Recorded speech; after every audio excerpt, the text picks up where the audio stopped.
Hello बच्चों, let's read the question. Question कहता है name a salt that does not contain water of crystallization. तो अगर इस क्वेश्चन में हम बात करते हैं अबाउट द की कॉन्सेप्ट, तो यहाँ पे हमारा जो की कॉन्सेप्ट होने वाला है, सबसे पहले हम यही डिस्कस कर लेते हैं कि वाटर ऑफ क्रिस्टलाइजेशन होता क्या है। ठीक है, वाटर ऑफ क्रिस्टलाइजेशन की बात करते हैं तो ये क्या होता है कि कुछ सॉल्ट्स की कॉम्पोजिशन में कुछ वाटर मॉलिक्यूल्स होते हैं। तो वही water molecules are known as the water of crystallization. जैसे हमारे पास एक सॉल्ट होता है कॉपर सल्फेट पेंटाहाइड्रेट CuSO4.5H2। तो कॉपर सल्फेट का जो सॉल्ट है वो सिर्फ कॉपर सल्फेट नहीं है, उसके साथ 5 वाटर मॉलिक्यूल भी जुड़े हुए हैं और वो 5 water molecule water of crystallization कहलाते हैं।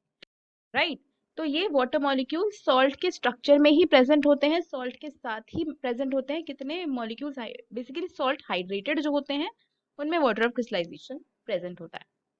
ठीक है, लेकिन अगर हमें ऐसा बताना है जिसके अंदर वाटर ऑफ क्रिस्टलाइजेशन नहीं हो, वाटर ऑफ क्रिस्टलाइजेशन नहीं हो, तो ऐसे बहुत सारे एग्जांपल्स हैं। जैसे कि कॉमन सॉल्ट एक एग्जांपल है, ऐसे ही NaHCO3 एक एग्जांपल है, जिसको हम बेकिंग सोडा भी कहते हैं, है ना। बेकिंग सोडा भी कहते हैं, इसके अंदर कोई वाटर ऑफ क्रिस्टलाइजेशन नहीं होता। ऐसे ही NaCl में भी कोई वाटर ऑफ क्रिस्टलाइजेशन नहीं होता, इनके साथ कोई वाटर मॉलिक्यूल जुड़ा नहीं होता।